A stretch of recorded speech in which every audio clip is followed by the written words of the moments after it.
Entramos al mensaje de hoy. Título del mensaje de estos días: las 14 bendiciones en Cristo que podrías no estar disfrutando. Las 14 bendiciones en Cristo que podrías no estar disfrutando por causa del desconocimiento de estas bendiciones que el Señor tiene para nosotros, sus hijos.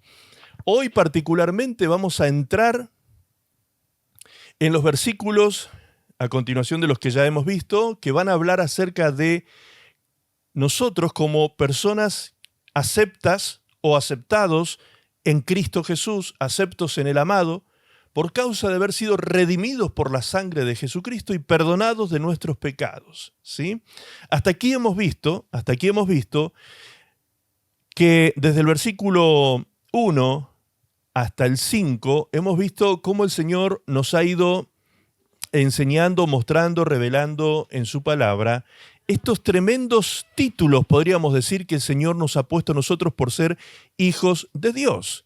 Santos y fieles, la gracia y la paz nos ha sido dada, hemos sido benditos con toda bendición en Cristo Jesús, somos escogidos y somos predestinados para ser sus hijos, para ser adoptados hijos suyos. Hoy vamos a entrar entonces a tres temas que continúan a partir de ahí. Tres cosas importantísimas o bendiciones importantísimas que se nos revelan, que es el ser acepto en el amado por causa de la redención de su sangre y el perdón de nuestros pecados. Estos son los tres temas principales que vamos a ver hoy y nos quedan todavía. Nos hizo sobreabundar en inteligencia y sabiduría espiritual, nos dio a conocer el misterio de su voluntad, nos hizo herederos, nos creó para su alabanza, nos selló con el Espíritu Santo y nos garantiza nuestra herencia celestial. Estos son los que quedan todavía por tratar en los próximos sábados que vamos a estar tratando estos temas, ¿sí? Así que hoy trataremos de llegar hasta esta octava bendición que el Señor nos muestra en su palabra. Vamos a leer entonces, para introducirnos y tener el contexto claro de lo que estamos hablando, desde el versículo 1 en adelante, desde el versículo 3 en adelante, que es desde donde comenzamos. Versículo 3 del capítulo 1 de Efesios dice: bendito sea el Dios y Padre de nuestro Señor Jesucristo, que nos bendijo, fíjense que está resaltado eso, que nos bendijo con toda bendición espiritual en los lugares celestiales en Cristo. En Cristo. Verso 4 dice: según nos escogió en Él antes de la fundación del mundo, para que fuésemos santos y sin mancha delante de Él. En amor, habiéndonos predestinado en amor, para ser adoptados sus hijos, para ser adoptados hijos suyos por medio de Jesucristo, según el puro afecto de su voluntad. Y entramos al versículo 6 ahora. Desde hoy esto nos sirve para introducirnos como contexto y ahora vamos al texto desde el cual vamos a partir el mensaje de hoy. Verso 6 dice que todo esto es para alabanza de la gloria de su gracia, con la cual nos hizo aceptos en el amado. Aceptos en el amado, en quien tenemos redención por su sangre, el perdón de pecados según las riquezas de su gracia. Estos son los dos versículos entonces con los cuales nos vamos a desarrollar hoy, nos vamos a introducir en el mensaje de hoy y vamos a desarrollar a partir de hoy, ¿sí? Vamos a compartir entonces. Quiero que entremos entonces a este mensaje de hoy ahora leyéndolo a este mismo texto que hemos leído, pero en la TLA, en la versión de la traducción del lenguaje actual. Y dice de esta manera: Dios hizo todo esto para que lo alabemos por su grande y maravilloso amor. Gracias a su amor, nos dio la salvación por medio de su amado Hijo, en quien tenemos redención por su sangre, el perdón de pecados, según las riquezas de su gracia. Hermanos, cada parte de estos versículos nos dicen cosas sumamente importantes. Por eso es que yo el versículo 6 lo he partido en pequeñas partes y quiero que, para que entendamos cuando dice el versículo 6 en la primera parte, la parte A, podríamos decir, cuando dice, Dios hizo todo esto para. Lo primero que nos tenemos que preguntar es, ¿qué es esto de Dios hizo todo esto? ¿Qué es todo lo que Dios hizo? ¿A qué se está refiriendo Pablo cuando dice así? Dios hizo todo esto para. Esa palabra para, todos recuerdan, significa propósito. Es la preposición que significa o le da sentido al propósito de lo que estamos leyendo. Entonces, ¿qué es ese todo que Dios hizo? Bien, todo ese todo, valga la redundancia, tiene que ver con lo dicho anteriormente, que Dios nos bendijo con toda bendición, que Dios nos escogió desde antes de la fundación del mundo, para que fuésemos hechos santos y sin mancha, y nos predestinó en amor para ser adoptados hijos suyos por medio de nuestro Señor Jesucristo. Todo eso hizo Dios. No poco, ¿no?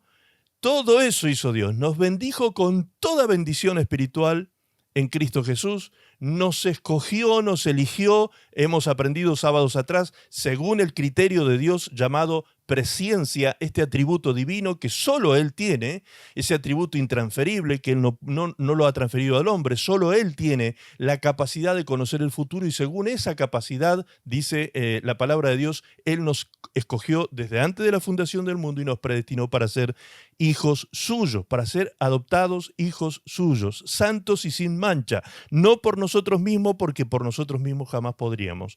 Todo esto fue preparado por Dios y todo esto fue propiciado y fue llevado a cabo por Dios a lo largo de los siglos y aún milenios. Todo eso lo hizo Dios para que un día nosotros pudiésemos venir al conocimiento de todo esto, para que nosotros hoy podamos alabar su grande y maravilloso amor, dice el versículo 6. Leamos por favor otra vez ese versículo, el 6 de la TLA. Dios hizo todo eso para que lo alabemos por su grande y maravilloso amor. Gracias a su amor, nos dio la salvación por medio de su Hijo, de su amado Hijo. ¿Sí? Bien, todo eso hizo Dios. Todo esto hizo Dios. Una cantidad de cosas maravillosas hizo Dios. Y todo esto tiene un propósito. Que nosotros quedemos maravillados ante esa grandeza de amor. Fíjense que el versículo repite 2 veces que gracias a ese maravilloso amor, gracias a su gran misericordia, gracias a su gracia, es que nosotros hoy podemos ser aceptados en Jesucristo, aceptados en el amado. Somos aceptos en el amado. En Cristo Jesús el Padre nos mira y nos ve sus hijos preciosos, sus hijas preciosas, ¿sí? Sus hijos más amados, su familia.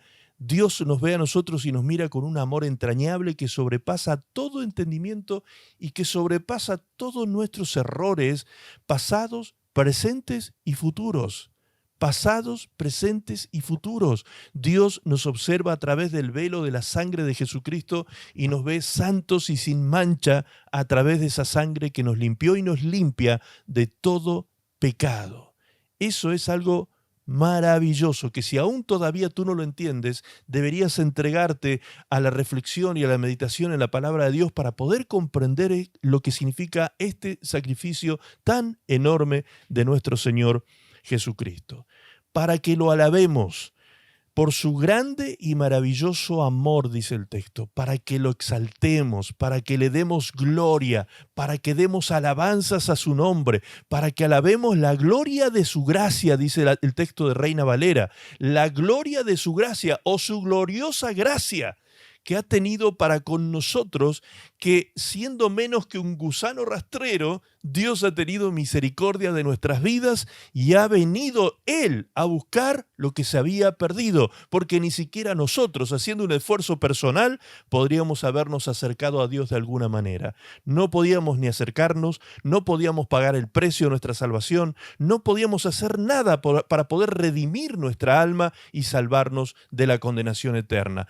Por eso, lo más lógico, lo más razonable, lo más coherente es que al recibir nosotros conocimiento de su amor y esta salvación tan grande que nos ha sido dada, explotemos en expresiones de alabanza ante el Señor, ¿sí? Podamos exaltarle, podamos alabarle, podamos nosotros declarar con nuestros labios y con todo nuestro corazón que no hay cosa más grande, no hay amor más grande en nuestra vida que Él. Eso es amar a Dios sobre todas las cosas. Es decir, esto que a veces, a mí por lo menos me sucedía cuando recién llegué a la iglesia, me sucedía que yo decía, a ver, ¿cómo es esto de que Dios quiere que nosotros no seamos egocéntricos, que nosotros no seamos centrados en nosotros mismos, que no nos ensimismemos, que no...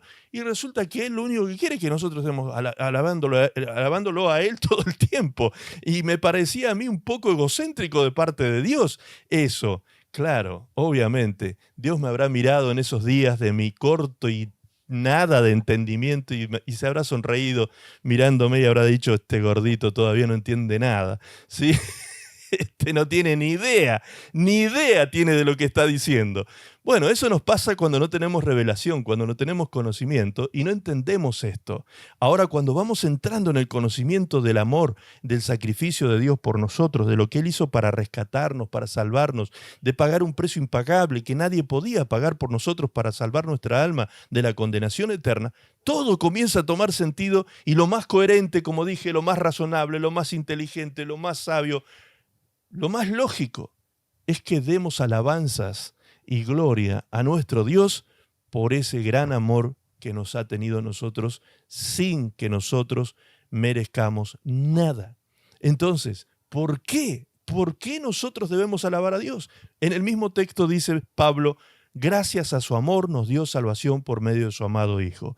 Esa es la gloria de su gracia. Esa es la gloria de su gracia. Cuando dice para alabanza de la gloria de su gracia, esa es la gloria de su gracia. Habernos dado a nosotros esta salvación tan grande, habernos dado a nosotros esta salvación que para nosotros ha sido gratuita, que a nosotros no nos ha costado absolutamente nada, que Dios cuando nos llamó a nosotros, a cada uno de nosotros, nos invitó a venir a sus brazos y a recibir su gracia, la salvación, el perdón de nuestros pecados, ni siquiera en ese día que dijimos, sí Señor, yo quiero recibir esta salvación, que ni siquiera la entendíamos en ese momento, y no sé si ahora la entendemos todavía, ¿sí? Todo eso vino por gracia a nuestra vida, solo por haberle dicho, Señor, sí, yo quiero recibir tu gracia, tu amor, tu misericordia. Yo quiero recibir, Señor, esa salvación gratuita. Ahora, cada vez que se utiliza esta palabra gratuita, es como que se menoscaba, se menosprecia o se subestima esta salvación porque es gratuita, justamente. Pero resulta que haciendo el análisis retrospectivo, histórico, de cuánto le costó a Dios esta salvación para darnos a nosotros por gracia, gratuitamente, nos damos cuenta, inclusive históricamente, no hace falta tener revelación espiritual de nada ni tener iluminación en nuestro entendimiento para que se nos revele la Escritura. No necesitamos nada de eso. El solo hecho de estudiar historia de la humanidad.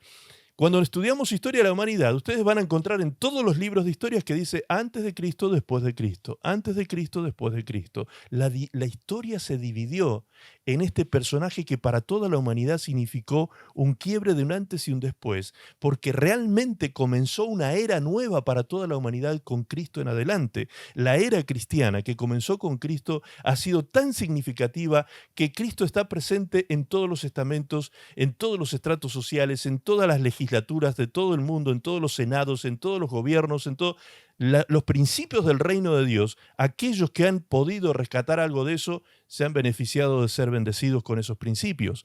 Ahora, todo eso que Dios preparó para derramar en la cruz del Calvario su gracia salvífica en Cristo Jesús, todo eso costó precisamente eso, la muerte de Cristo en la cruz del Calvario. Entonces, de gratuito no tiene nada. Gratuito será para nosotros, pero eso no significa que nuestra salvación no tuvo costo.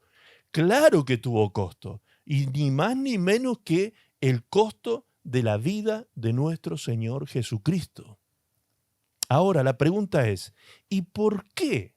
¿Por qué Jesús tuvo que pagar con su vida el costo de nuestra salvación? ¿Por qué Jesús tuvo que pagar Él ese costo? ¿Sabes cuál es la respuesta tan impresionante a esa pregunta?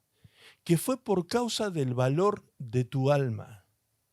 Por causa del valor de tu alma. Y fíjense todos, que cuando digo tu alma, estoy ya dejando de ser plural en mi expresión y paso a singularizarlo.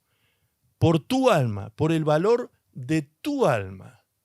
¿Por qué digo en singular tu alma? Pues la palabra de Dios dice que el mismo Señor Jesucristo lo representó en una parábola cuando dice que un pastor tenía 100 ovejas y solo una de ellas se escapó del redil, se descarrió, se perdió. Esa oveja se perdió. El buen pastor fue en busca de esa oveja, arriesgando su vida ante las fieras del campo para poder salvarla y traerla otra vez al redil. ¿Qué quiere decir esto, esta parábola? Que el Señor Jesucristo fue movido a compasión y a misericordia para rescatar una sola oveja. Una sola oveja. Este pastor que el Señor representa en esta parábola no dijo, bueno, se fue una, y en este negocio alguna pérdida tenemos que tener, así que me quedo contento con las 99 que tengo en el redil. Quizás nosotros, si hubiésemos estado en el lugar de ese pastor y hubiéramos puesto en la balanza los peligros que nos habrían acechado al ir a buscar esa oveja perdida, diríamos, no vale la pena que pongamos en riesgo la vida para ir a buscar una ovejita allí que anda perdida en el campo, que se la coman los lobos. ¿Sí? Probablemente nosotros, razonable y humanamente, habríamos pensado de esa manera. Sin embargo, el Señor nos muestra en esta parábola que Él fue capaz de ir por esa sola oveja. Por eso es que dice la parábola, el buen pastor su vida da por las ovejas. El buen pastor su vida da por las ovejas. Él es el buen pastor, no nosotros. Nosotros no tenemos de bueno nada. Él es el buen pastor. Él es el que dio su vida. Él es el que lo dio todo. Él es el que realmente pagó el precio de haber rescatado a la ovejita, una solita que se había perdido. A ver, vamos a ponerlo de esta otra manera. Supongamos que hace 2000 años atrás, cuando el Señor Jesucristo vino a dar su vida por la salvación de este mundo, hubiese habido una explosión nuclear y hubieras quedado solamente tú y tu alma en esta tierra, en este planeta. Y el Señor Jesucristo, mirando desde los cielos, mira este mundo deshecho que explotó nuclearmente porque la maldad de la humanidad ha sido tan tremenda y han destruido la tierra, pero quedó una sola almita, una sola persona. Y esa persona hubiera sido tú.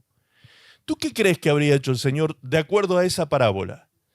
¿Habría venido a este mundo a morir solo por ti? ¿Únicamente por ti? ¿Habría valido la pena venir a morir por ti? ¿Solamente por ti? Según los criterios que vemos en el corazón de Dios y en la compasión de Dios, efectivamente nos damos cuenta que sí, Él habría venido por uno solo de nosotros. Entonces, cuando hablamos de la valía del alma humana, no estamos hablando del conjunto de las almas de todos los seres humanos de toda la historia de la humanidad, miles de millones de seres humanos, ¿sí? Porque para todos ellos hay gracia de Dios disponible para salvación, sino que hablamos del valor de un alma, porque por un alma el Señor dio su vida, por cada uno individualmente, porque la salvación es personal. ¿Sí? Es individual y es personal. Desde ese punto de vista lo es absolutamente. Entonces, ¿por qué Jesús tuvo que pagar el precio? ¿Por qué nosotros no pudiésemos haber hecho algo, haber inventado alguna religión para llegar a Dios? Pagar algún precio, no sé, juntar una buena cantidad de oro o plata, no sé, alguna cosa que le pudiésemos ofrecer a Dios por nuestra alma. ¿Qué dice Dios en su palabra? Veamos lo que dice el Salmo 49, versículo 7. Y ahí se explica por qué motivo Jesús tuvo que pagar el precio. Fíjense lo que dice el Salmo 49, verso 7.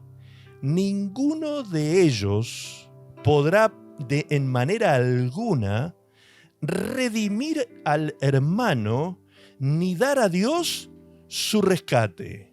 Verso 8 dice, porque la redención de su vida es de gran precio y no se logrará jamás. No se logrará jamás. Por más que alguno de ellos quisiera, dice el verso anterior, pagar la redención de su hermano y darle a Dios el rescate por su alma, no podrá ser posible jamás. Y el verso 9 dice, para que viva en adelante para siempre, es decir, para que viva eternamente. No es posible, dice el salmista, que el hombre pueda pagar el valor del alma de su hermano, darle a Dios el rescate de su alma para que viva eternamente. Eso es imposible y no se podrá pagar jamás. ¿Te das cuenta ahora el valor que tiene tu alma? ¿Te das cuenta lo que vale tu vida? Cuando tú te miras y te menosprecias porque eres esto y aquello y te sientes sucio, inmundo, pecador, claro que lo eres. Y en buena hora que te sientas mal por eso. Pero también tienes que aprender a mirarte con los ojos de Dios, no con tus ojos prejuiciosos y condenatorios, moralistas y legalistas muchas veces, sino con los ojos misericordiosos de Dios. ¿Qué perdía Dios si este mundo se perdía? ¿Qué perdía Él? Si esta tierra, este planeta se perdía, si tiene cientos de miles de millones de planetas en el universo. ¿Qué le costaba a Dios crear una nueva humanidad en otro lugar y dejar de hacerse problemas por nosotros? Ahora, esas son las cosas que yo no puedo comprender. Esas son las cosas que yo no puedo entender. ¿Cómo es que Dios siguió insistiendo tanto por amor? Siguió insistiendo tanto hasta llegar a dar la vida de su Hijo y su Hijo dar la vida por nosotros para que nosotros pudiésemos ser salvos. ¿Tú crees que el Señor hizo todo eso para que tú hoy tengas pinta de religioso, andes con una Biblia bajo el brazo, te reúnas en un templo a cantar coritos o ese tipo de cosas que es generalmente con lo que nos identifican a los cristianos? ¿Tú crees que para eso fue que Dios hizo semejante obra salvífica? ¿Para que parezcamos ahí religiosos, hipócritas como a veces nos ven? No es para eso que Él murió. Es tan grande la obra, es tan grande la salvación que el Señor hizo por nosotros, es tan grande que apenas, si podemos empezar a comprender un poco de qué se trata esto, un poco. Por eso es que Pablo dice, yo estoy orando por ustedes. Doy gracias a Dios, le dice a los hermanos de Éfeso, porque son una iglesia preciosa, son una iglesia de amor, son una iglesia de fe. Pero, hermanos queridos, estoy orando para que Dios les dé espíritu de sabiduría, de revelación y de conocimiento en Él para que sepan la esperanza a la cual han sido llamados. Por eso es que muchas veces estamos ensimismados y nos creemos el ombligo del mundo y la última Coca-Cola del desierto y creemos que nuestros problemas son los más grandes de la tierra y que nuestras aflicciones son las más nadie puede entender porque lo que sufrimos nosotros, oh, por favor. ¿Sí? Y resulta que, por favor, qué tremendo, hermano, cuando empezamos a abrir el entendimiento, decir, Dios mío, ¿qué problema me voy a hacer porque hoy no tengo para comer o porque hoy no tengo que vestirme? ¿Se dan cuenta cómo empieza a tomar sentido todo lo que el Señor Jesucristo decía? No se preocupen por esas cosas que se preocupan los gentiles. No se anden preocupando ni llenándose de ansiedades y de afanes. Cada día tiene su propio afán. Olvídense de esas cosas, dice el Señor. ¿O acaso vuestro Padre que cuida de las flores de los campos, que son tan bellas, que se visten de tanta majestad y gloria, esas flores tan preciosas, que Dios cuida de ellas, cuánto dura? En el mejor de los casos, un día. Nada. Dios se toma el trabajo para embellecer esas flores por un solo día. 2 días, 3 días, en el mejor de los casos. ¿Cómo no se va a ocupar de ti? Si Dios es capaz, dijo Jesús, de alimentar a los pajaritos de los cielos, ¿cómo no te va a alimentar a ti, pajarón? Yo me lo imagino al Señor hablándome así a mí, ¿sí? Si yo soy capaz de alimentar los pajaritos del campo, ¿cómo no te voy a alimentar a ti, pajarón? ¿Sí? Solamente tienes que creer, poner al Señor en primer lugar, buscar el reino de Dios y su justicia, y lo demás va a venir por añadidura. Amén, va a venir por añadidura. Aprende a confiar en tu papá. Aprende a confiar en aquel que fue capaz de dar su vida por el valor que tú tienes para él. Porque en definitiva, ¿quién es el que puso el valor del alma, del ser humano? Si tú muchas veces nosotros ni nos valoramos en ese sentido, nos menospreciamos muchas veces. ¿Quién fue entonces el que puso ese valor? Pues Dios. Dios es quien nos valoró. Él fue quien puso precio a nuestra alma y Él dijo, el alma del ser humano no puede ser pagada por todos los tesoros de esta tierra, de la tierra. No hay forma de que el hombre pueda pagar la redención del alma. Por eso es que Jesucristo vino. Por eso es que Jesucristo vino, tuvo que venir Él a buscar y a rescatar lo que se había perdido, pagando Él el precio, con su vida preciosa, santa y sin mancha, irreprensible, guardándose durante 33 años para pagar el precio por ti y por mí. Aunque si lo llevamos a lo más pequeño, solo lo hizo por ti. ¿Te das cuenta de eso? Solo lo hizo por ti. Miren, el libro de Isaías, en el capítulo 53 al 55 son profecías mesiánicas y en ellas se expresan cómo el Mesías iba a ser destrozado, desfigurado en el momento del sacrificio. Iba a ser golpeado, ultrajado y de tal manera que iba a ser deformado, iba a perder su apariencia, no iba a tener apariencia alguna, atractivo alguno, se iba a ver horrible en ese momento del sacrificio. Eso está diciendo el texto de manera profética. ¿Y saben qué película, creo yo, de todas las que conozco acerca de la vida de Jesús, representa mejor ese momento? Aunque no estoy de acuerdo con todo el contenido de la película, pero sí con ese momento, es La Pasión de Cristo de Mel Gibson. Esa película, el momento mismo cuando Jesús está siendo azotado, esos azotes que ustedes ven allí en la película, que se clavan en la carne de Jesús y la desgarran, así realmente era el azote romano. Era un látigo que tenía 9 látigos en la punta y en la punta de cada uno de esos 9 látigos o latiguillos tenía pedazos de metales o de huesos partidos. Esos metales que se ven en la película que se clavaban en el cuerpo cuando era golpeado con el látigo, rasgaban el cuerpo de Jesús. Esas espinas que al parecer son, no sé, de aquí de Sudamérica, acá se le conoce como el pataco, es que son unas espinas que miden como 8 centímetros de largo, unas espinas terribles que se clavaron en la cabeza de Jesús, esos clavos que fueron puestos sobre sus manos y sus pies. Hermanos, cuando vemos eso, tenemos que pensar en ese momento que no estamos viendo allí una representación artística en una película. Lo que estamos viendo allí es lo más parecido a lo que significó la entrega de la vida de Cristo en la cruz solo por ti. Cuando tú lo veas alguna vez, dilo, lo hizo por mí. Cuando tú empieces a entrar en esa concepción, en ese entendimiento, te va a conmover las entrañas, hermano. Lo hizo por ti. Por ti derramó cada gota de sangre, por ti soportó cada látigo, por ti fue escupido, fue rechazado, fue vituperado, fue todo lo que fue, solo por ti y por mí. Qué terrible y qué tremendo el amor del Señor por cada uno de nosotros de manera individual. Individual. Ahí está lo tremendo de su amor. Dice el libro de Hebreos. Dice el libro de Hebreos una advertencia muy importante. Si nosotros llegamos a descuidar esta salvación que ha sido de tan alto costo y precio. Veamos Hebreos, por favor, capítulo 2, versículo 1.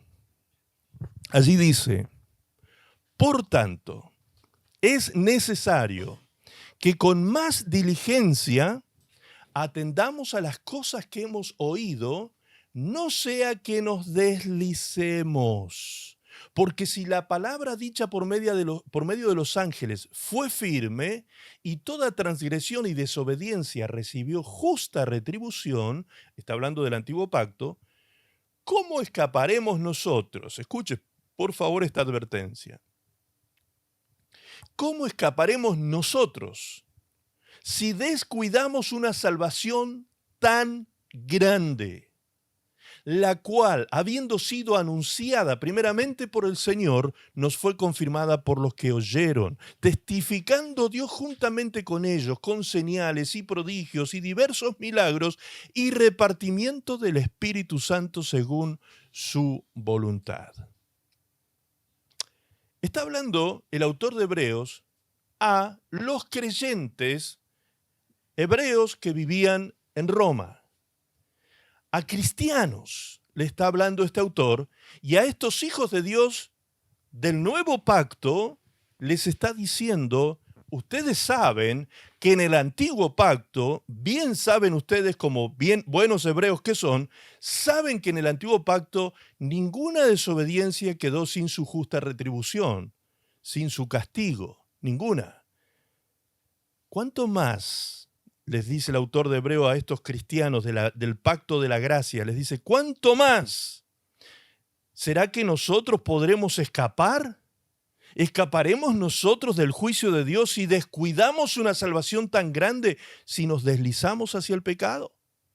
Si empezamos a oír la invitación del enemigo a pecar, una vez que hemos conocido la gracia tan amorosa de Dios, la misericordia salvífica de Dios, esta gracia que nos trajo tan grande salvación, ¿escaparemos nosotros si aquellos no escaparon? ¿Será que nosotros escaparemos siendo nosotros conocedores de todo esto? Dice el autor. Porque pecado es saber hacer lo bueno y no hacerlo. ¿Será que nosotros podremos escapar? Tremenda pregunta que hace aquí el autor de Hebreos. Ahora, veámoslo en otra versión, por favor, en la NTV. Veamos lo que dice la NTV en este mismo texto, y vamos a ir cada vez abriendo y desmenuzando un poquito más este tema de nuestra gran salvación y el descuido que podemos tener de ella. Así que debemos prestar mucha atención a las verdades que hemos oído, no sea que nos desviemos de ellas. Pues el mensaje que Dios transmitió mediante los ángeles se ha mantenido siempre firme, y toda infracción de la ley, está hablando del tiempo de Moisés y de la ley de Moisés, la que Dios entrega a Moisés, y todo acto de desobediencia de aquel tiempo recibió el castigo que merecía. Entonces, dice el verso 3, ¿qué nos hace pensar? ¿Qué te hace pensar que podemos escapar si descuidamos esta salvación tan grande que primeramente fue anunciada por el mismo Señor Jesús y luego nos fue transmitida por quienes lo oyeron hablar? Además, Dios confirmó el mensaje mediante señales, maravillas, diversos milagros y dones del Espíritu Santo según su voluntad. ¡Qué tremendo! Ahora veamos este último versículo de la PDT, Palabra de Dios para Todos, el versículo 3 solamente, de esto que estamos leyendo. En la PDT dice: entonces, ¿cómo escaparemos del castigo si despreciamos ahora la gran salvación que hemos recibido? Preste mucha atención que, como en todas las versiones que hemos leído, todo está siendo conjugado en tiempo pasado respecto de la salvación que hemos recibido. El Señor la anunció primero y luego los que la escucharon de Él nos confirmaron que era verdad. Gran salvación que ya hemos recibido, decían las tres versiones. Es decir, todos aquellos que estaban leyendo este texto, los destinatarios de esta carta del libro de Hebreos, eran cristianos. Eran personas que ya estaban en condición de salvos. Ya habíamos recibido, dice, nosotros hemos recibido ya esta gran salvación. ¿Qué ocurre si la despreciamos, como dice esta versión? ¿Qué ocurre si despreciamos las amorosas manos de Dios que nos quieren salvar y nos descarriamos? ¿Cuál será el final? Bien, aquí ustedes están viendo una gráfica que intenta de alguna manera ilustrar el final de la oveja perdida, la oveja que no quiere volver a las manos del buen pastor, la oveja que no quiere reconocer el valor de su alma, de su vida. El final, dice el libro de texto, de aquellos que descuidan esta gran salvación será el castigo. Bien, ese castigo se comienza a ver y a notar en nuestra vida terrenal, aquí mismo, aquí y ahora. Dios comienza a castigar y a disciplinar a sus hijos porque lo dice la Escritura, que Dios, por cuanto nos ama, nos castiga. Dios a sus hijos que ama, los castiga y los disciplina. Yo no sé de dónde han sacado esa imagen de Diosito, como algunos le dicen. Diosito no castiga. No sé de dónde han sacado esa imagen religiosa de Dios. No, mi Diosito no castiga. Encima le dicen Diosito. Tu Diosito de bolsillo no te castigará. Pero el Dios eterno, todopoderoso, justo y santo, 3 veces santo, obviamente que no deja sin castigo al culpable. Obviamente que no deja sin castigo al culpable. Y finalmente, aquel que persista en desviarse de la verdad, en caminar deslizándose hacia el pecado, aquel que persista deliberadamente en mantenerse alejado de las manos del buen pastor, a salirse de sus manos, salirse de su cuidado, escaparse de su redil, finalmente viene el último de los castigos. El último de los castigos es un castigo que nunca jamás se terminará, es un castigo eterno. Por eso esta representación en esta imagen que estamos viendo, el castigo eterno. Vamos a ver ahora en esta próxima imagen que había aparecido allí, cómo las personas cristianas, porque aquí todo el tiempo estamos hablando de nosotros, los cristianos, podemos vivir, como esta imagen nos representaba, una vida doble, una vida hipócrita, una vida que está oculta bajo una cara o una máscara, ¿sí? que presentamos una máscara social, como le llamaba el psicólogo Jung, esas máscaras sociales que los hombres inventamos para mostrar a la sociedad, a las demás personas, pero que la realidad detrás de esa máscara es otra. Es otra la realidad detrás de esa máscara, ¿sí? Posiblemente detrás de la máscara de un buen cristiano, posiblemente pueda haber alguien que está pecando deliberadamente. Habiendo conocido la verdad, se ha deslizado hacia el pecado, se ha desviado de la verdad y está pecando deliberadamente. Escuchemos por favor lo que sigue diciendo el autor de Hebreos en el capítulo 10, verso 26. Dice, porque si alguien peca deliberadamente y rechaza de ese modo al Salvador después de haber llegado al conocimiento de la verdad, la muerte de Cristo no cubrirá su pecado. ¿Estamos escuchando? Atentamente, como decía el texto, oigan atentamente. Pongamos cuidado en cómo oímos la palabra de Dios. Estos sábados atrás, les hablé de estas dos doctrinas o dos corrientes soteriológicas, el calvinismo y el arminianismo. Uno sostiene que la salvación es para siempre, que nunca se pierde, y el otro sostiene que sí se pierde y tiene sus argumentos, y el otro también los tiene. Bien, pero ¿qué dice la Biblia en definitiva? No qué dice Calvino o qué dice Arminio. ¿Qué dice aquí la palabra de Dios? La palabra de Dios dice que si tú pecas deliberadamente, rechazas de ese modo a tu Salvador. Eso dice el texto claramente. Si pecas deliberadamente, después de haber llegado al conocimiento del Evangelio, es decir, al conocimiento de la verdad, y sigues pecando deliberadamente, ¿qué sucederá? La muerte de Cristo no cubrirá tu pecado. La muerte de Cristo no cubrirá tu pecado, tu falta. Ok, ¿y qué viene después de eso? El cielo, la salvación eterna, la salvación no se pierde, la gracia salvífica es eterna y todos esos argumentos que hemos visto sábados atrás. ¿Qué es lo que viene después de que yo peco deliberadamente sabiendo y conociendo la verdad y de ese modo rechazando al Salvador, a mi Señor Jesucristo? Bien, el verso 27, el siguiente versículo lo dice con toda claridad. Dice, lo que le espera a esta persona es la terrible expectativa del juicio y del fuego de la ira de Dios que ha de consumir ¿a quién? A sus enemigos. A sus enemigos. Es decir que nosotros pasamos de una categoría a la cual Dios nos quiso llevar siempre, que es la categoría de amigos de Dios, a la categoría de enemigos de Dios.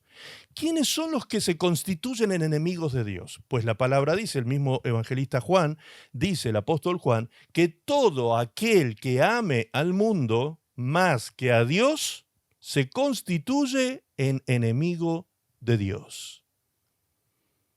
Eso es descuidar nuestra salvación tan grande.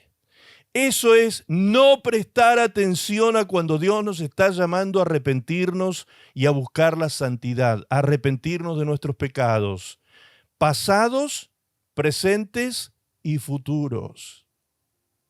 Pasados, presentes y futuros. Ay, pastor, me está haciendo sentir un miserable. No se preocupe, yo me siento tan miserable como usted.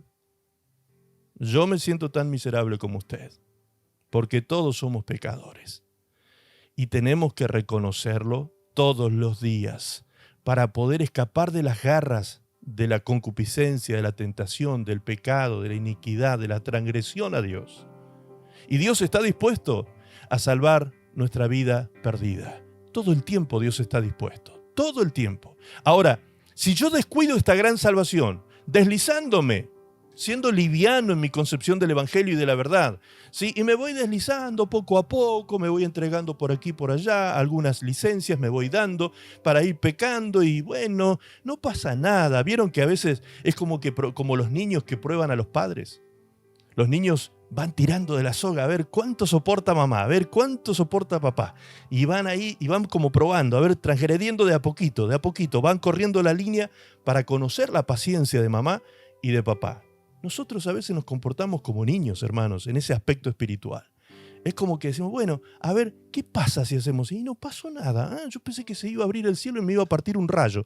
Y no me partió. Claro que no. Claro que no va a ser de esa manera.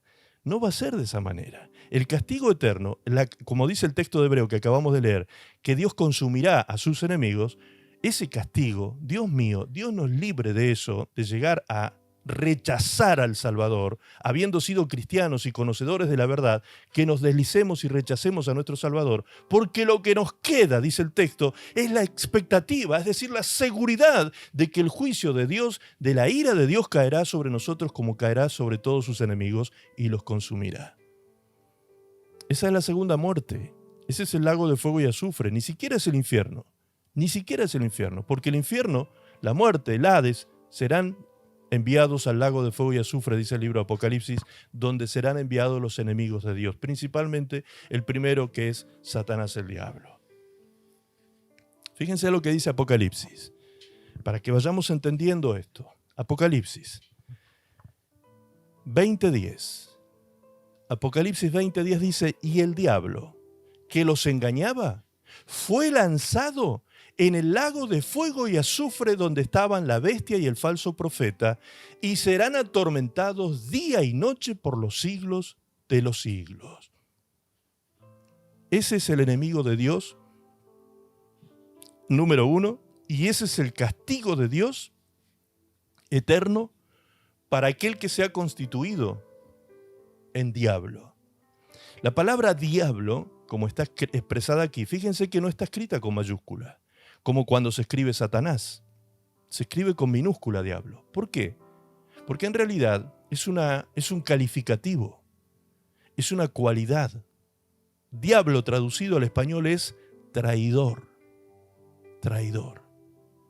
Cuando nosotros ¿se acuerdan que Jesús también en un momento dijo, yo los escogí a ustedes y sé que uno de ustedes es diablo?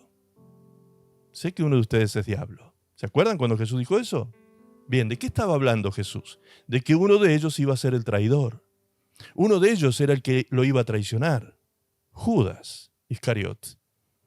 Entonces, aquí vemos en Apocalipsis el castigo eterno que viene sobre aquellos que se han constituido en traidores de Dios, en enemigos de Dios.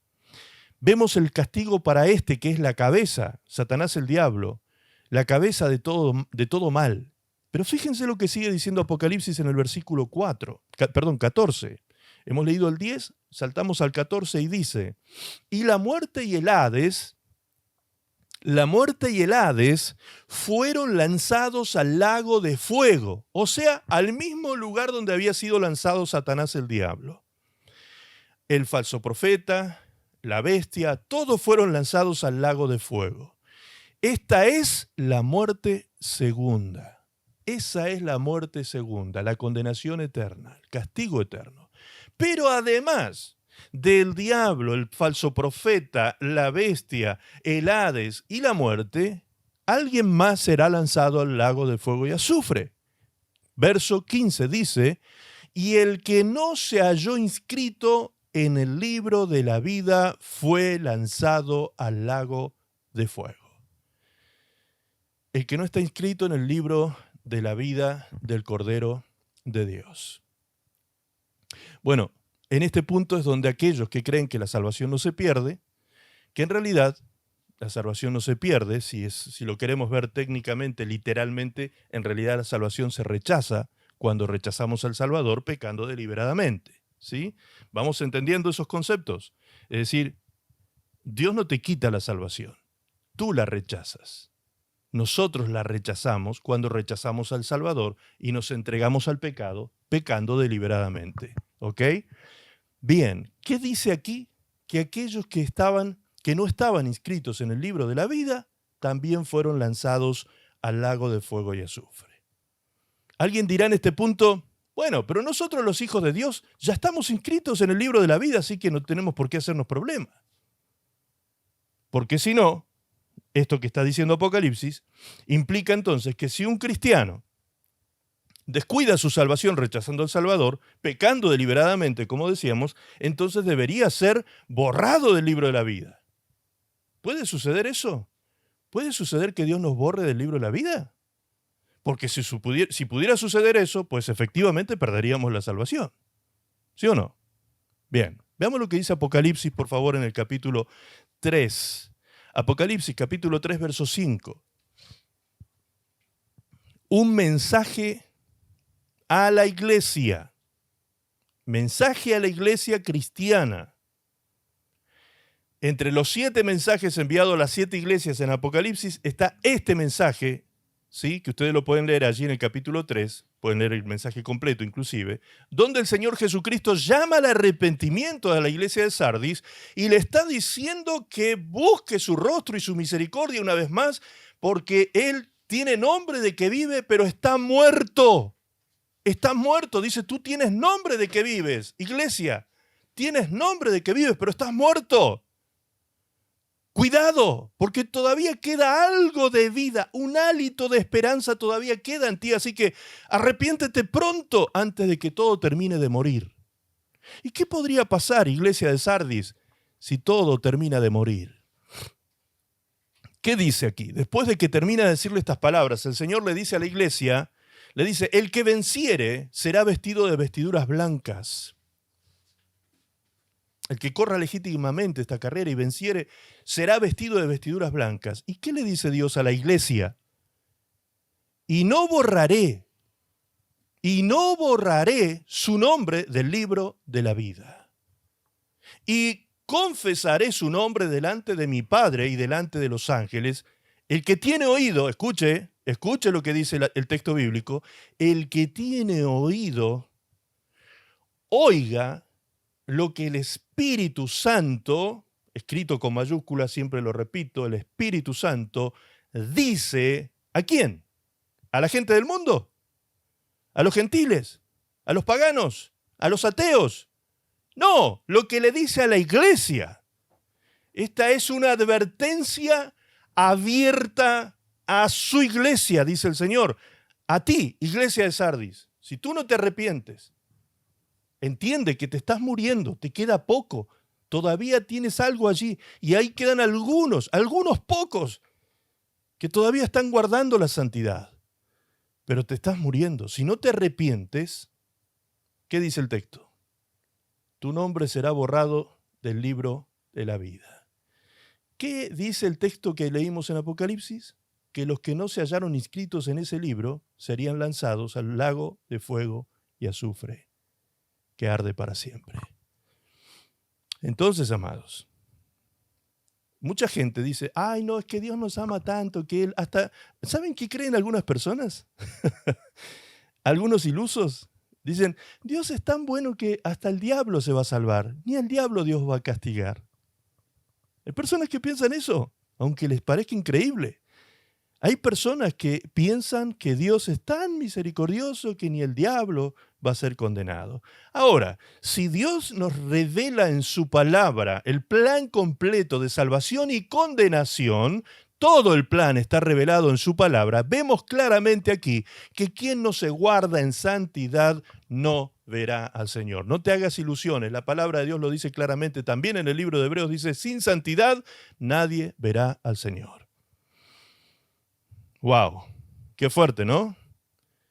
Qué fuerte, qué potente, qué tremendo. Esto de descuidar esta gran salvación. ¿Cómo? Fíjense cómo dice que la descuidamos deslizándonos. El desliz no es una caída abrupta. El desliz no es un hecho así drástico que ocurre de un momento a otro. No, el desliz es un proceso suave, lento, progresivo, poco a poco, paso a paso. El enemigo se toma todo el tiempo para ir corriendo tu pie en ese desliz, ir torciendo tus pasos con tentaciones hacia el pecado. Tú no te das ni cuenta muchas veces cómo al levantarte por la mañana Satanás te tiene preparado un plan de destrucción. Satanás te tiene preparada un desliz, una tentación, algo que hacer para corroer tu alma, para corroer tu corazón, para corromper tu mente. Ni cuenta te das cómo el enemigo muchas veces está trabajando, ni siquiera te apercibes. ¿Por qué? Porque es como el veneno de la serpiente. Una vez que la serpiente colocó allí su veneno, el veneno te comienza a adormecer. Tú te comienzas a dormir, te comienzas a adormecer, a aletargar. Te empiezas como a anestesiar, caes como en un estado de hipnosis y te entregas suavemente a la tentación y la concupiscencia de la carne. Por eso dice la palabra, ¿escaparemos nosotros sabiendo la verdad, conociendo esto, sabiendo y conociendo cómo trabaja el enemigo contra nuestra alma? ¿Escaparemos nosotros de la condenación si descuidamos tan grande salvación? ¿Podremos nosotros escapar? No seamos ilusos. No seamos ilusos. Hermanos, ustedes saben que mi intención nunca es atemorizar a nadie. Yo solo predico para edificar. Hace 6 sábados o 6 mensajes, por lo menos, que venimos hablando de esta tremenda salvación y de este llamado de santidad de Dios a su pueblo. ¿Sabe qué ha sucedido llamativamente en la presencia de la iglesia? La asistencia a la reunión ha venido así. Yo les puedo asegurar que si yo pongo a mi regreso de Chile un mensaje así, lo pensé hoy, esto ni siquiera lo estoy diciendo espontáneamente, esto lo pensé hoy, lo medité hoy. Si yo hiciera una invitación, ¿sí?, diferente a las que hago cada sábado para invitarlos a la reunión, diciendo, hermanos queridos, hoy tenemos un culto de victoria. Hoy tendremos la gran novedad de cómo salir de la pobreza para siempre. Vencer la pobreza, la miseria, vencer los problemas y las dificultades de los financieros. ¿Sí? Hoy voy a comenzar, es más, vamos a hacer la reunión al revés. Hoy vamos a comenzar sin coordinación y sin cantar, porque es tan importante aprender a ser rico financieramente hablando que a las 5 de la tarde puntualmente voy a empezar a predicar. Después, si queda tiempo, cantamos. Después, si queda tiempo, oramos. ¿Saben cómo levantaríamos la audiencia? Tenemos casi 300 personas en los grupos de la iglesia. ¿Saben cuánta gente vendría a la reunión a las 5 de la tarde puntualmente? ¿Ahora está entendiendo qué significa descuidar esta gran salvación? ¿Están entendiendo? Pequeño remanente que está aquí presente hoy. ¿Estamos entendiendo? Hay personas que es más, yo digo, Dios mío, yo no puedo creer a veces, a mí me vuelve loco a veces ciertas expresiones. Estoy atendiendo gente que la vida se le está cayendo a pedazos. Destruidos totalmente, el matrimonio, pero que no da más, explota todo se viene abajo, revienta todo. Y me dicen, pastor, ¿sabe que mañana no voy a poder estar en la reunión porque justo tengo que salir a hacer compras y bueno, a esa hora vamos a estar haciendo compras. Qué interesante, haciendo compras. Qué importante, ¿no? Qué valioso. ¿Cuánto vale tu alma? ¿Cuánto vale para ti tu alma, tu vida espiritual? ¿Cuánto vale este tiempo que Dios te entrega semana a semana para hablarte con tanta, como hoy decía Tani, hermanos queridos, esto lo digo con la mayor humildad que puedo. Yo sé lo que predico, yo sé lo que enseño, yo sé lo que imparto, lo que comparto. Yo lo sé. Y yo sé también la cantidad de gente que a esta hora está predicando en los templos hablando cualquier tontería, cosas livianas, cosas sin fundamento, verdades torcidas, manipulación de la gente para sacarle el dinero, cosas infladas, como dice la Biblia.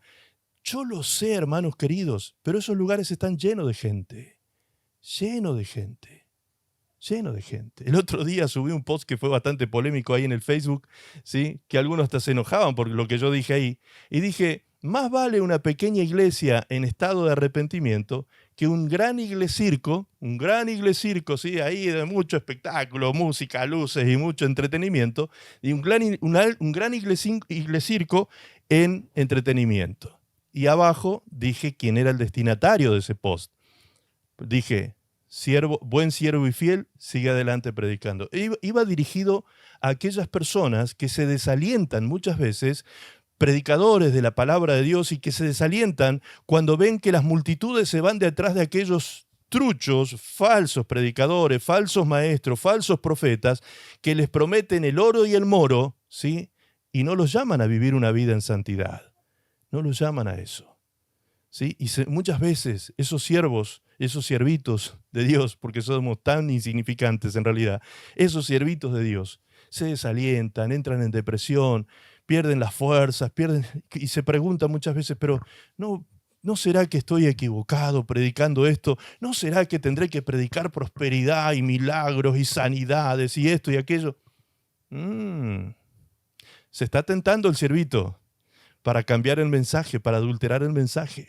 No, hermano, cuidado, aunque te quedes solo, como los profetas del Antiguo Pacto que eran apaleados por predicar la verdad, aunque te quedes solo, mantente firme en la verdad, porque un día nos vamos a encontrar en la presencia del Señor y vamos a ver a muchos que descuidaron la verdad, descuidaron el Evangelio en el lago de fuego y azufre. Que todavía Dios está dando oportunidad a muchos que están allí medio pataleando, medio vivo y medio muerto. Todavía Dios les está dando oportunidad para que se arrepientan y valoren esta gran salvación. Sigue diciendo el autor de Hebreos en el verso 28.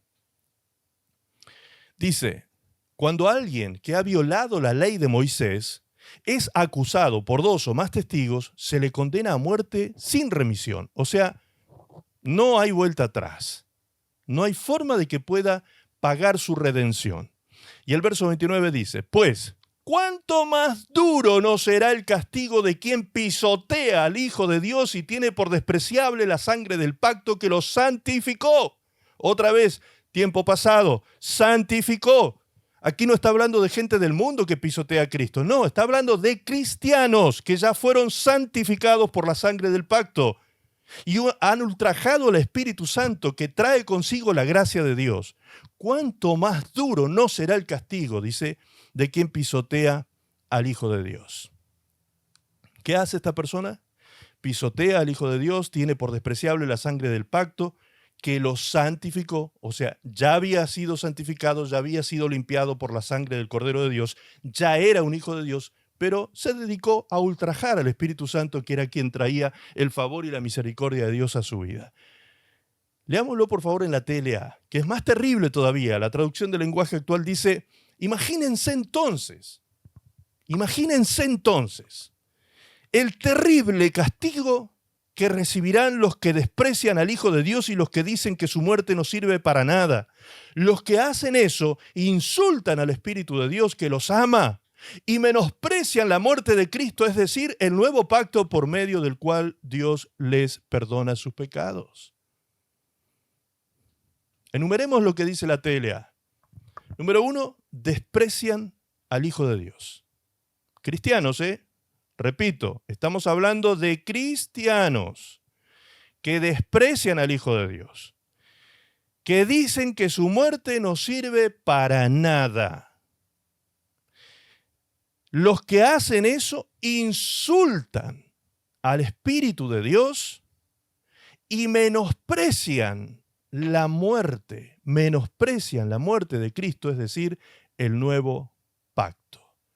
Pregunto, estoy preguntándote a ti ahora en este momento, te pregunto a ti, ¿un cristiano que hace todo eso, tú crees que puede ser salvo, siempre salvo? Está más que claro, ¿no?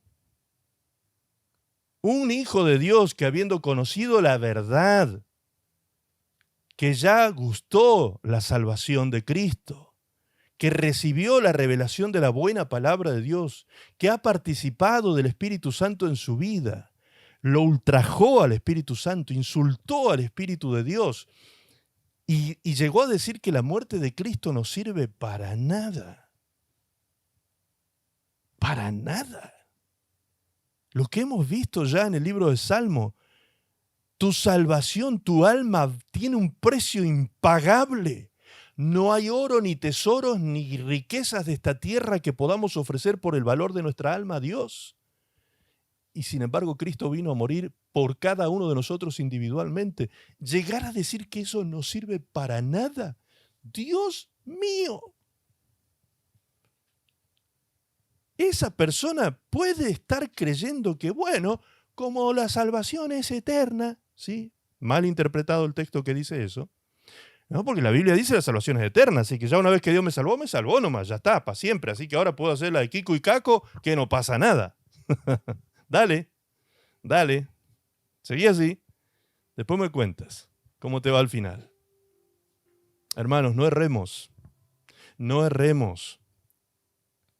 Dios no puede ser engañado. No erremos. Dios no puede ser engañado. Si de todos los que hoy están aquí y todos los que van a escuchar en YouTube este mensaje, un puñado de gente se vuelve a Dios después de un mensaje como este, reconociendo la gran salvación del Señor, dándole alabanza a Dios por la gloria de su gracia y de su amor. Si un pequeño puñado de gente se vuelve al Señor después de este mensaje, pues valió la pena. Y yo creo que aquí habemos un grupo de hermanos, un pequeño grupo de estos 300 que hay en los grupos de la iglesia, un pequeño grupo que está aquí abriendo los oídos y escuchando a papá, hablándonos de su gran amor, pero también de su gran justicia, porque Dios es amor, pero también el mismo texto que dice eso dice, y también es fuego consumidor. ¿Sí o no? Entonces la verdad completa, la parte que nos gusta y la que nos incomoda, toda la tenemos que recibir para beneficio de nosotros, porque en definitiva siempre será para beneficio de nosotros. ¿Cómo quedará sin castigo entonces aquel que actúa de esa manera, que pisotea a Jesús, pisotea la sangre, ultraja al Espíritu de Dios? ¿Podrá quedar libre de castigo? Algunos dicen, aquellos que son buenudos y creen que ellos son más buenos que Dios, ¿sí? Más que buenudos, buenistas, sería la palabra correcta. Buenistas, ¿sí? O sea, un ismo de lo bueno, y se creen más buenos que Dios, y piensan que hasta el diablo puede ser salvado. Esas personas dicen, bueno, pero si esa persona se arrepiente, se puede salvar. Sí, claro, por supuesto, si se arrepiente. Pero esa persona que ha llegado a ese estado, ¿saben qué dice la Biblia? Que ni siquiera eso puede. Que ni siquiera arrepentirse puede, porque tiene la conciencia cauterizada. Por eso es que yo digo, Dios mío, cuando yo pienso, es terrible llegar a ese punto. Yo te puedo asegurar que ninguno de los que están aquí han llegado a ese punto. Eso te lo aseguro ahora, ya mismo, ¿sí? Porque si no, no estarías aquí. No estarías aquí, escuchando este mensaje especialmente. No estarías aquí. Estarías en cualquier otro lugar haciendo cualquier otra cosa, no aquí. No aquí. menospreciarías estar aquí, precisamente. Eso es menospreciar el pacto, eso es menospreciar a Dios, eso es menospreciar su palabra, pisotear la sangre de Cristo, decir, no vale de nada que yo me congregue. Eso es justamente partirme de Dios, apartarme, separarme de Dios. Por eso todos los que estamos aquí tenemos esperanza de gloria en Cristo Jesús. Todos los que estamos aquí invirtiendo este tiempo de la semana para nuestra alma, el valor que tiene nuestra alma, dándole valor a nuestra alma y a nuestra salvación, te aseguro que Dios te está guardando para salvación.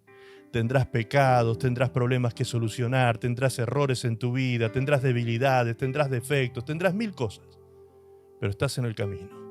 Estás en el camino de la perfección del temor, en el temor del Señor. Como dice la palabra, perfeccionando la santidad en el temor de Jehová. ¿Sí? Vamos perfeccionando la santidad. La santidad es algo perfectible.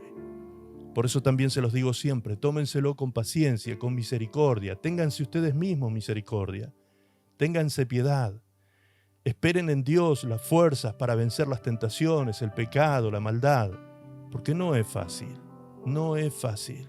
La carne, el enemigo, los frentes de batallas que tenemos que librar todos los días no son pocos. No son pocos. Son muchos. Es inútil, dice Hebreos. Escuche lo que dice Hebreos. Este texto lo he leído varias veces en las reuniones de estudios bíblicos. Es inútil empeñarse en atraer de nuevo para el Señor a quienes, habiendo sido una vez iluminados por la luz del Evangelio y gustado del don celestial de la salvación no es algo que Dios te lo da y te lo quita, te lo da y te lo quita y te lo hace gustar y que como un chupetín que te lo pasa por la boca. No, Dios te da la salvación y lo que Dios te da no te lo quita. Dios no te lo quita, tú lo rechazas. Nosotros rechazamos. Dios jamás nos quita ese don maravilloso de la salvación. Somos nosotros los seres humanos quienes rechazamos y pisoteamos al Salvador. Entonces vienen las consecuencias, obviamente. Y dice el texto, el don celestial de la salvación, y habiendo participado del Espíritu Santo, es decir, una persona iluminada por el Evangelio, que ya ha recibido salvación, que ya participa del Espíritu Santo, que saborea la revelación de la palabra de Dios y los grandes poderes del siglo venidero, conoce el poder transformador de Dios, cae otra vez en la impiedad. Fíjese lo que dice el texto siguiente, cae otra vez en la impiedad, cae otra vez, o sea, ya había estado viviendo en impiedad. Salió de la impiedad, vino al Evangelio, recibió salvación, gustó de la revelación de la palabra, fue iluminado por Dios y recibió participación del Espíritu Santo, es decir, fue parte del cuerpo de Cristo, la iglesia, pero después volvió atrás. Cayó otra vez en impiedad. ¿Qué dice el texto? Es imposible llevar de nuevo al arrepentimiento a esos que han vuelto a crucificar para sí mismo al Hijo de Dios, rechazándolo y exponiéndolo a la burla y a la afrenta pública. Eso es ni más ni menos que la definición de lo que es la apostasía. La apostasía es lo que define aquí este libro de Hebreos. La apostasía. Bien. Esta es la parte fuerte del mensaje. Terminemos ahora con la parte más gloriosa de este mensaje, ¿sí? La que nos va a llenar de mucho gozo y mucha alegría. Este mensaje, esta parte que ya hemos visto, es para temblar realmente, ¿sí? Y para temer a Dios de todo corazón. Veamos lo que sigue diciendo el versículo siguiente. Habíamos leído Efesios 1:6 y ahora leamos Efesios 1:7. ¿En quién tenemos, dice el texto, redención por su sangre, el perdón de pecados según las riquezas de su gracia? Somos aceptos en el amado y todo eso es gracias al gran amor, a la gran misericordia de Dios y a esta gran salvación que nos ha sido dada, impagable por parte de nosotros, inmerecida por méritos nuestros. No la merecíamos, no la podemos pagar, nada pudimos hacer más que solo recibir la gracia de Dios por fe. Por fe. Créelo. Efesios 2:8. Por gracia sois salvos.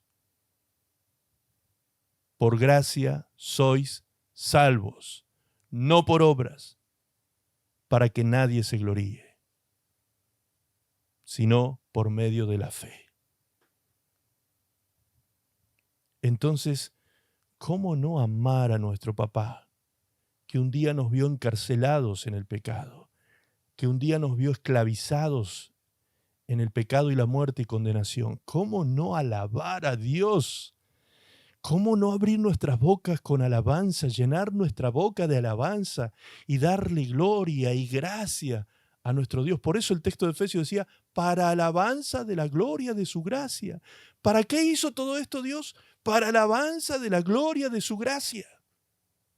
Para todo eso que dice del verso 3 hasta el 5, todo eso lo hizo Dios para que nosotros alabemos la gloria de su gracia.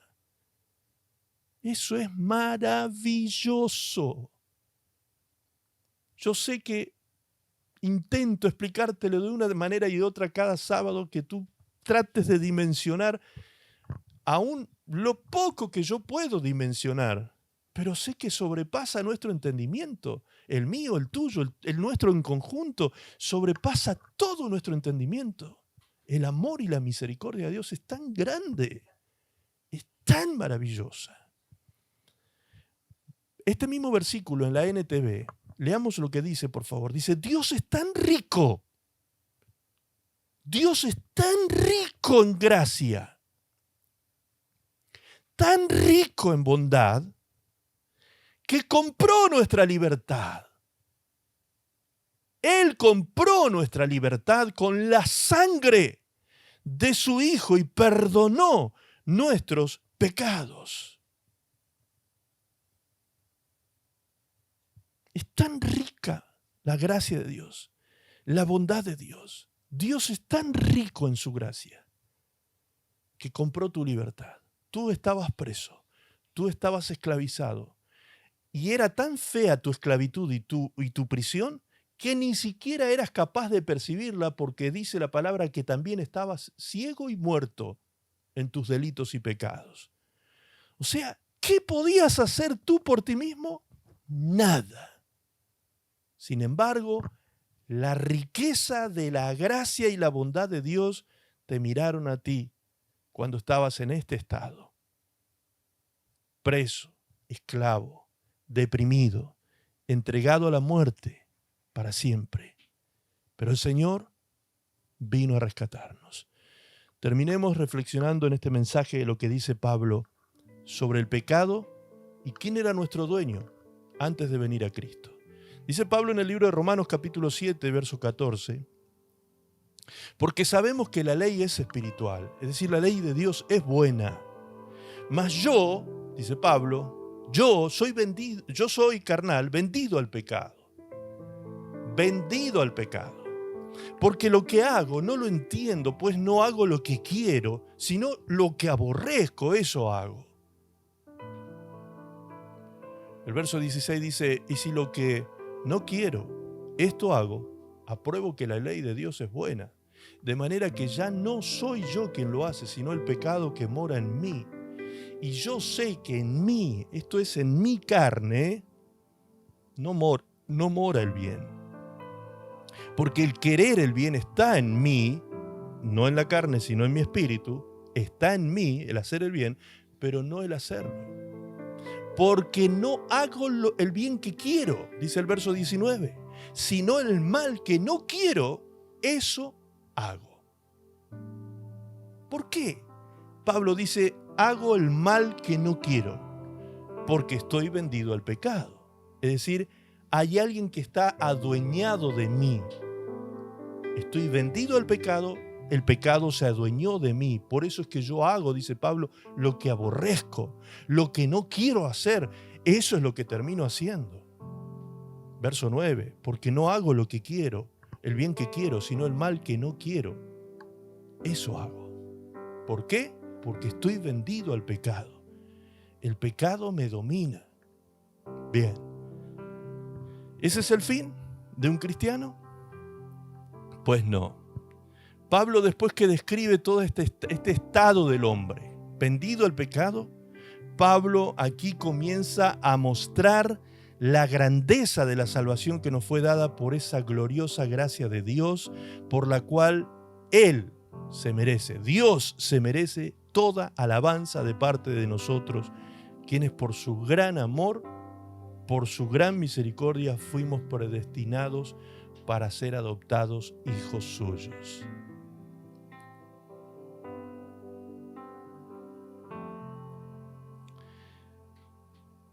Termina diciendo Pablo estas palabras en Romanos 7:21. Me doy cuenta entonces de que aunque quiero hacer lo bueno, solo puedo hacer lo malo. En lo más profundo de mi corazón, amo la ley de Dios. Pero también me sucede otra cosa, dice el versículo 23. Hay algo dentro de mí que lucha contra lo que creo que es bueno. Trato de obedecer la ley de Dios, pero me siento como en una cárcel, donde lo único que puedo hacer es pecar.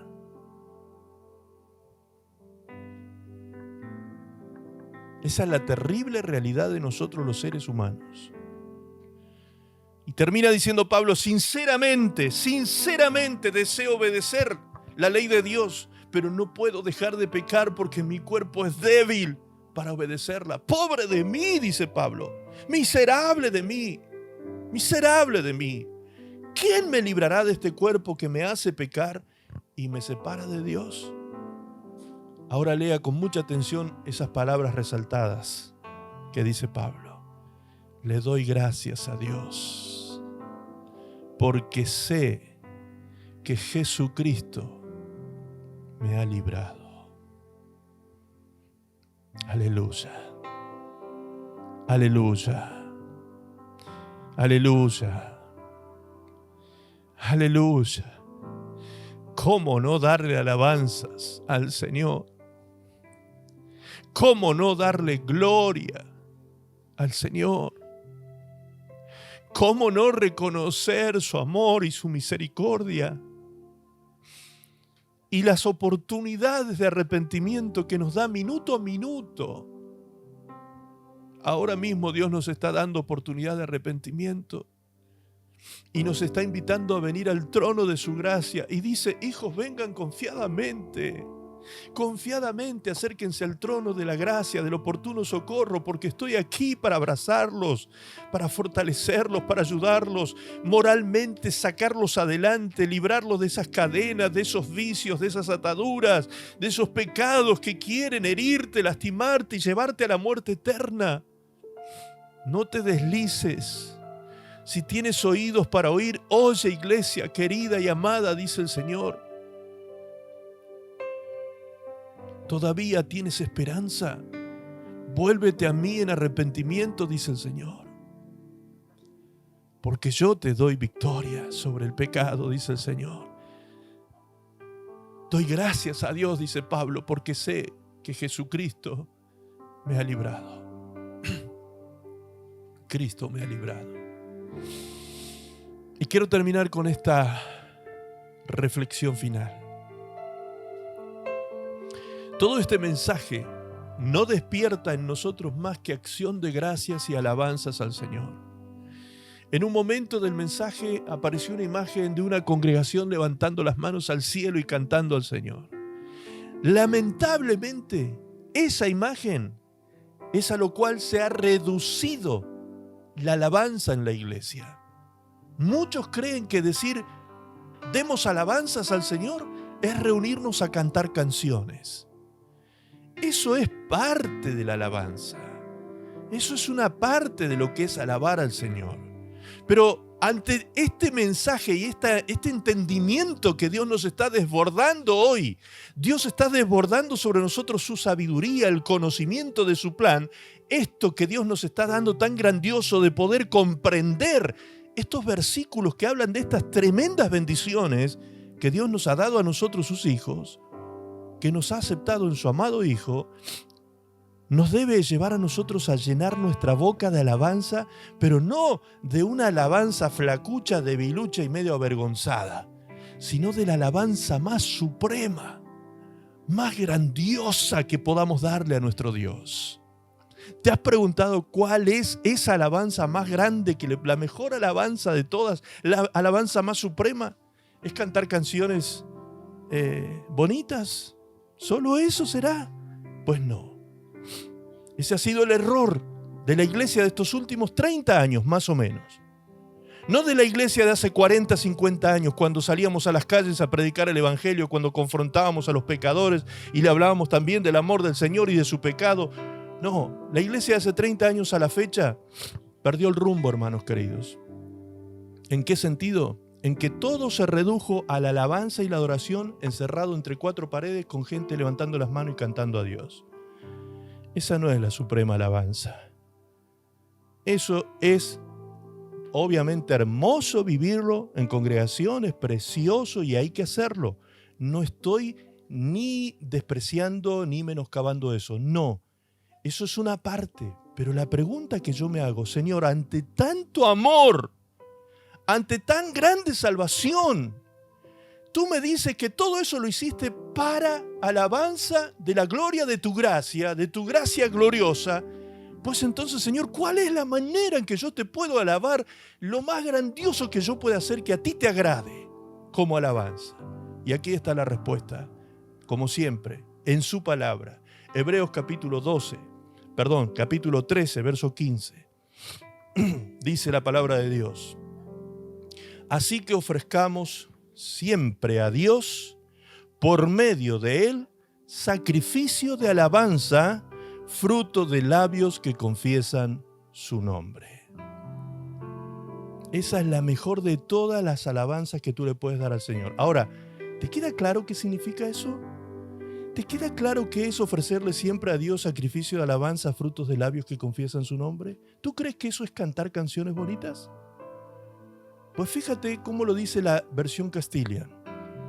Clarísimo, clarísimo. La versión Castilian dice: con la ayuda del Señor, continuemos ofreciéndole el mejor de todos los sacrificios de alabanza. Acá dice el mejor de todos. El mejor de todos.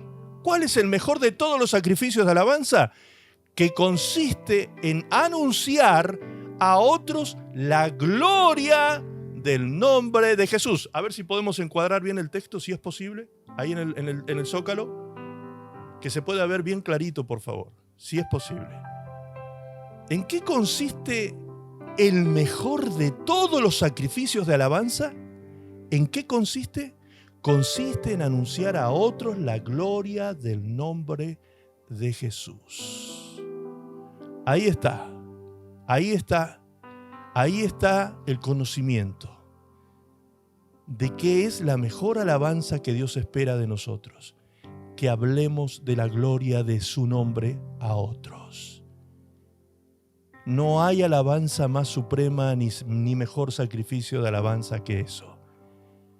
Háblale a otro de Jesús y el Señor lo estará tomando como una gran alabanza a la gloria de su gracia. Amén. Alabemos al Señor cantando. Alabemos al Señor levantando las manos al cielo y con acción de gracias abramos nuestra boca al Señor. Por supuesto, hagamos todo eso. Pero no nos olvidemos el propósito y el valor de la muerte de Cristo. Hablemos de las virtudes de aquel que nos llamó de las tinieblas a la luz admirable. Hablemoslo a otros. Hablemos de esas virtudes maravillosas de Jesús a otros. Esa es la más grande y más suprema alabanza a nuestro Dios. Amén. Ahora sí te invito allí donde estás, que levantes tu mano al cielo, porque esa es una de las 7 palabras que están escritas en hebreo que significan alabanza. Una de ellas es levantar las manos al cielo, que tiene 2 significados. Una, dar gracias, y la otra, dependencia de Dios.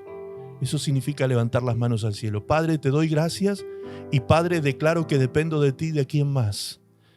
Señor, dependemos de ti, Señor. Dependemos de tu amor, de tu gracia, de tu misericordia, de tu poder en nosotros. Dependemos de tu Espíritu Santo que trae tu gracia a nuestras vidas. Dependemos de ti, Señor, en esta hora. Y con acción de gracias venimos levantando nuestras manos a ti, papá, dándote gracias, porque hoy hemos entendido un poquito más de tu gran amor y tu misericordia. Gracias, papá, por habernos amado tanto en Cristo Jesús. Gracias por habernos aceptado en el amado. Gracias, papá, por pagar el precio que no podíamos pagar. Gracias, papá, por esta gran salvación. Ayúdanos, Espíritu Santo, convenciéndonos de pecado, de justicia y de juicio cada día, para que podamos cada día reconocer tu gracia, tu amor, tu poder salvífico, Señor, y podamos caminar en santidad, podamos caminar hacia la santidad.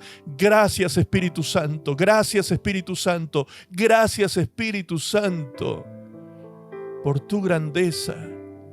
Perdónanos si en algún momento te hemos afrentado. Perdónanos si en algún momento te hemos ultrajado. Perdónanos, Espíritu Santo, si en algún momento te hemos apagado en nuestra vida. Perdónanos, Señor Jesucristo, si hemos desvalorizado, despreciado tu sacrificio en la cruz. Y ayúdanos, Señor, a entender, tal como decía Pablo, estoy orando por ustedes para que les sea dado espíritu de sabiduría, de revelación y conocimiento en Cristo, para que puedan saber la grandeza de la esperanza a la cual han sido llamados. Gracias, Señor, por este mensaje. Gracias por tu palabra. Gracias, papá. Gracias. Ayúdanos a irnos hoy al descanso reflexionando en esto, pensando y meditando en esto, Señor, para despertarnos mañana siendo mejores hijos de Dios, siendo mejores hijos de Dios, pensando seriamente a quién le vamos a dar testimonio de ti, Señor, y de tu gran amor. Gracias, papá. Gracias, papá. En el nombre de Jesús te doy gracias. Te amo, Señor, y te doy gracias. Gracias, gracias, gracias. Gracias, gracias. Amén. Gracias, Jesús. Aleluya. Gracias, Jesús. Llena de tu Espíritu Santo a tu iglesia, Señor. Llena de tu Espíritu Santo a tus hijos, a tus hijas. Llénalos, Señor. Llénalos, llénalos. Llénalos de tu gracia y de tu amor. Llénalos. Llénalos de poder en el Espíritu. Fortalécelos en el hombre interior para que puedan vencer toda tentación día tras día. En el nombre de Jesús venceremos en tu nombre, Señor, y llegaremos a recibir la corona un día. No porque confiamos en nosotros, no porque te podamos prometer algo, sino porque creemos que nos has amado tanto. Y es por eso que lo harás todo para salvarnos, Señor. Todo para salvarnos. Por eso, ayúdanos, Señor, a no desprendernos de ti, a no alejarnos de la comunión contigo, Señor. Ayúdanos. Gracias, papá. Creemos que tú lo harás. Dependemos de ti, Señor. En el nombre de Jesús. En el nombre de Jesús. Amén. Amén. Amén.